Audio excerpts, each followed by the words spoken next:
It's Leeds at home to Manchester United. When have we seen that before? We'll take a look at the betting that we have at matchbook.com. Leeds are 4.1. Manchester United are 1.98. The draw is available at 3.95. The Asian handicap lines, both teams to score yes is 1.65. The Asian handicap line sees Leeds get a half a goal start at 1.97. And the total is 3 goals. And that's slightly shaded a good bit towards the under, given the high total. So, Adrian, I'll ask you a simple question. When you have a recent sample, do you enjoy having that so you can just watch the game, make your judgment then for a 3-day turnaround? Or is it just maybe something so different that you don't really know what to make of it? Well, yeah, look, it wasn't live on TV here in England. So I've only seen the highlights of the game, but it's wild. I mean, it's a wild, fast, frenetic game that toed and froed. I mean, in the end, Manchester United fully deserved their draw, didn't they? I mean, I think they had 24 shots on goal, creating plenty of chances. I always think when there's 2 games in quick succession, the second one is a little bit more circumspect, just because they know each other. That it's obvious. It's like a first half that goes crazy. It often peters out, doesn't it, in the second half, because the managers get hold of the players, they fix the problems, and then it becomes a lot more stale. And so that's my theory in regards to avoiding overs, which I think is an obvious call here, given that Leeds really can't defend and they're very attack minded, and that United are full of goals at the moment. I think overs is the one that most people will probably look at, but because of the it's a quick turnaround, I'm a bit reticent to go with that.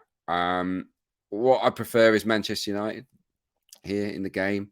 I think obviously their comeback will have given them a bit of belief. It would have knocked Leeds for sure. They remain in limbo, don't they? I think Iraola, the manager of Vallecano, has turned them down. He was the one that they wanted by all accounts. But yes, they're still in limbo. Will they get a manager out of a current position, or will they take someone who's out of work?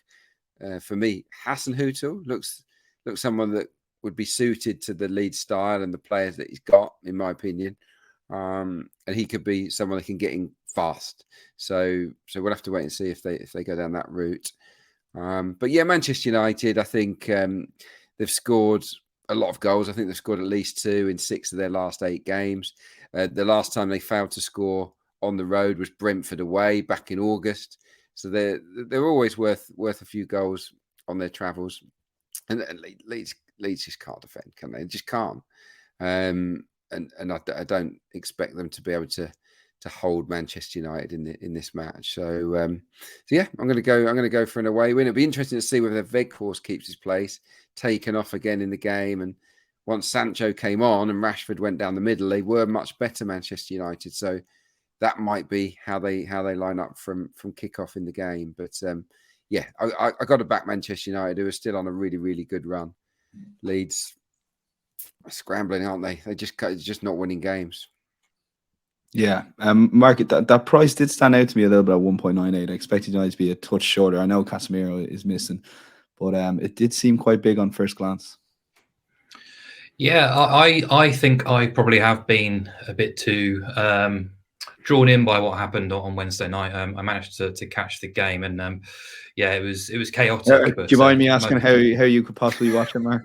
Because it wasn't available on UK TV. He's got a huge satellite, hasn't he, on the top of his roof? Anyway, so yeah, I mean, it was chaotic. Leeds games tend to be so, but I did my sort of prep on Tuesday or late Tuesday with this match in mind, knowing that I would have to see the game first before kind of making a strong opinion. But I was really impressed with Leeds, and I have been quite impressed by Leeds a fair bit recently. They just haven't been getting results. The Friday night game against Aston Villa, I think, lives long in people's memories because they were absolutely outstanding. Dominated Villa at Villa Park for 89 minutes, ended up with nothing, conceded early on, never really recovered from that. And they're making sloppy errors defensively, but going forward, they had so much. And even the first half against Forest last week, they were brilliant, really. And yeah, I guess before Wednesday night's match, I would have been pro United, but I guess watching the game, you just realise how big an influence Casemiro is in that midfield. And it's not just him either. It's Christian Eriksen too. Two massive figures in that United midfield. And I thought Tyler Adams and Weston McKennie, the 2 American boys, were absolutely fantastic. And they sort of set the tone from the first whistle, really, just hassling, harrying, pressing.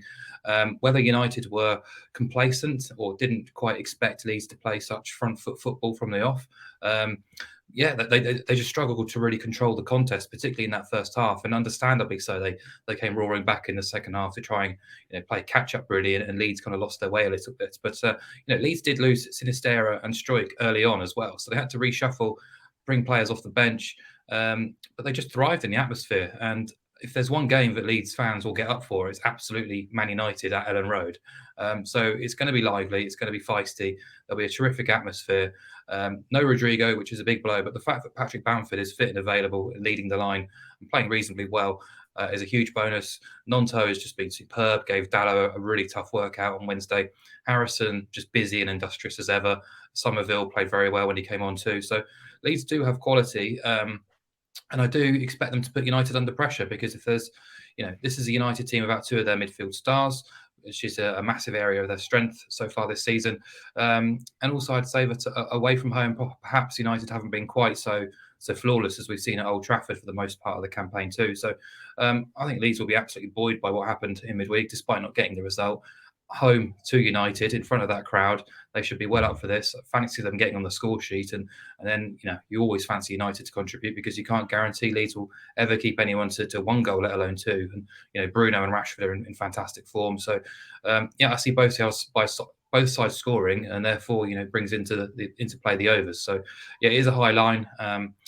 Maybe I'm being a bit too seduced by what I saw on Wednesday, but expecting something similar, to be honest, because Leeds just deal in chaos and tend to thrive in it most times. And I think there'll be absolutely loads of chaos. The fact it's at Ellen Road, it's their game of the season, really. So, expecting a really sort of feisty front foot approach.